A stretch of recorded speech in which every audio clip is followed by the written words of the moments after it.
नमस्कार किसान भाइयों, आज हम चर्चा करेंगे नीम आधारित कृषि वानिकी की। नीम के अंदर हम किस प्रकार से कोलोकेशिया, जिसको हम अरबी भी कहते हैं, उसकी खेती हम कर सकते हैं, इसकी हम चर्चा करेंगे। आप देख पा रहे होंगे हमने जो नीम के वृक्ष हैं वो पंक्ति से पंक्ति की दूरी 6 मीटर रखकर और पौधे से पौधे की दूरी 5 मीटर रख के हमने लगाए हैं। तो हम देख सकते हैं एक पौधे से दूसरे पौधे की जो पंक्ति है उसमें 6 मीटर की दूरी होती है। तो उस जगह को हम किस प्रकार से उपयोग कर सकते हैं छाया प्रिय पौधे लगा करके। तो छाया प्रिय पौधों में हम आप चर्चा आज कर रहे हैं कोलोकेशिया की। सबसे पहले हम बात करेंगे कि इसको किस समय लगाया जाता है। जो अरबी है इसको लगाने का समय जून जुलाई का समय सबसे बेहतर होता है। हमें कोशिश करनी है कि जून के आखिरी सप्ताह में हम इसको लगा लें, क्योंकि बाद में मानसून आ जाता है तो हम इसको प्रॉपर्ली लगा नहीं पाते हैं।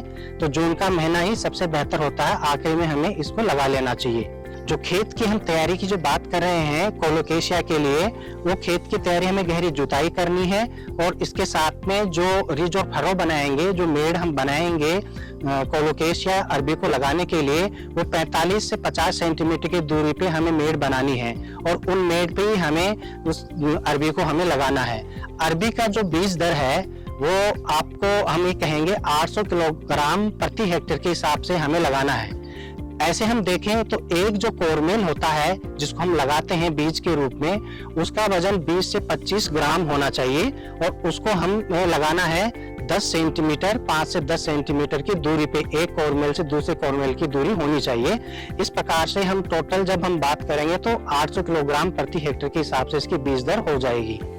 इसको लगाने के बाद में जब 45 जो बेसल खुराक है इसमें उर्वरक की, वो हमें 20 किलोग्राम नाइट्रोजन, 30 किलोग्राम फास्फोरस और 60 किलोग्राम पोटास की बेसिक जो बेसल खुराक है वो हमें देनी है उर्वरक की। गोबर की जो सड़ी हुई खाद है वो हमें कम से कम 10 टन प्रति हेक्टेयर के हिसाब से डालना चाहिए उस खेत में और फिर हमें इसकी बुआई करनी चाहिए।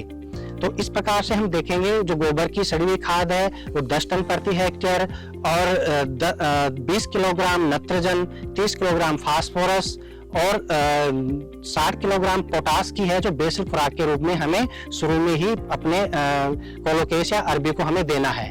इसके 45 दिन बाद में हमें खरपतवार, जो भी इसमें आपकी खरपतवार आएगी उसको हमें निकाल देना है और 45 से 60 दिन के बीच में एक बार हमें मिट्टी चढ़ाई का कार्य भी करना है। क्योंकि हम मिट्टी चढ़ाई यदि हम किसान भाई हम नहीं करेंगे तो इसका जो उत्पादन है उस प्रकार उतना उत्पादन नहीं हम ले पाएंगे, क्योंकि इसमें जो नए कोरमेल जिसके अंदर जो बनते हैं वो हमें मिट्टी चढ़ाने के बाद ही हमें ज्यादा से ज्यादा उत्पादन दे पाएंगे। तो हमें 60 दिन 45 से 60 दिन के बीच में एक बार मिट्टी चढ़ाई का कार्य इसमें कर लेना चाहिए। इसके बाद में हमें कुछ ऐसे इसमें प्रबंधन की भी जरूरत पड़ती है कि कुछ हमें कीट पतंगे हैं उनका भी इस पे संक्रमण कभी कभी हो जाता है। तो उसके लिए क्विनोलोफॉस या का हमें 0.05% के हिसाब से इसमें छिड़काव हमें करना चाहिए। अरबी की जो फसल है इसमें आपका पत्ती झुलसा रोग भी हो जाता है। उस रोग के नियंत्रण के लिए हमें मैंकोजेब और रेडोमिल का हमें छिड़काव कर देना चाहिए, जिससे कि ये आपकी बीमारी रुक जाएगी। इसके बाद में जब ये पौधा आपका जो अरबी का जो फसल है वो 6 से 8 महीने में तैयार हो जाती है। 6 से 8 महीने के बाद में हमें करना क्या है, जो इसके नए शक्कर आ रहे होते हैं उसको पौधे के बेस में घुमा के बांध देना है, जिससे और उसके साथ साथ में मिट्टी भी चढ़ा देनी है। उससे क्या होगा कि उससे आगे जो भी नए कोरमेल बन रहे होंगे उसकी ग्रोथ है वो रुक जाएगी और हमें सिंचाई भी आगे नहीं करनी है। तो उसके बाद में हम इसको उसके 1 महीने के बाद में हम इसका जो फसल है उसका हार्वेस्ट कर लेंगे।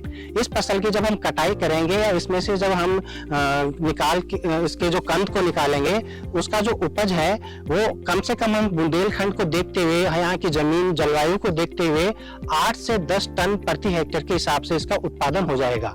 ये तो हम इसकी अरबी की बात कर लिए कि अरबी की खेती हम नीम आधारित कृषि वानिकी में कैसे कर लें। अब हम नीम की भी बात करेंगे, क्योंकि नीम का पौधा हमने लगाया है, इसका भी बहुत उपयोग है। आप जानते हैं नीम कोटेड यूरिया की बात होती है, नीम लेपित यूरिया भी आ रहा है।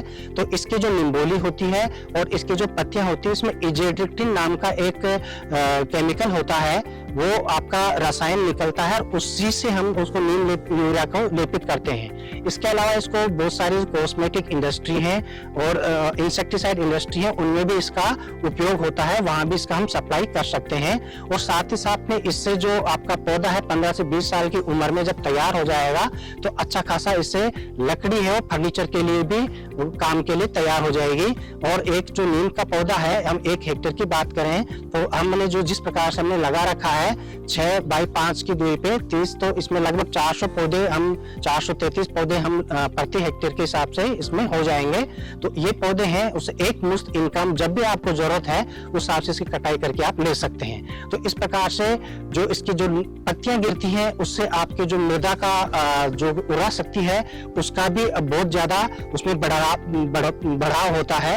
जो मृदा के गुण होते हैं वो बढ़ते हैं, इसके रासायनिक गुण समझो या उसके भौतिक गुण समझो, ये सारे गुण हैं उसमें बढ़ते हैं और इसकी मिट्टी की जो संरचना है वो बढ़ जाती है और इसमें जो पानी होता है उसके धारण की क्षमता बढ़ जाती है। तो इस प्रकार से हम देख सकते हैं जब नीम आधारित कृषि वानिकी की हम बात कर रहे हैं, इसमें नीम आधारित कृषि वानिकी में नीम और कोलोकेशिया की खेती को एक साथ जब हम करते हैं तो इसका समग्र जो उत्पादन है वो बहुत ज्यादा होता है और वो लाभप्रद होता है। किसान भाइयों को ज्यादा उत्पादन मिलेगा खुले की तुलना में। तो किसान भाई इस खेती की तरफ जरूर ध्यान दें और इसकी खेती किसी भी कृषि वानिकी आधारित, हम नीम की बात कर रहे हैं पर बाकी वृक्षों के साथ भी इसकी खेती कर सकते हैं।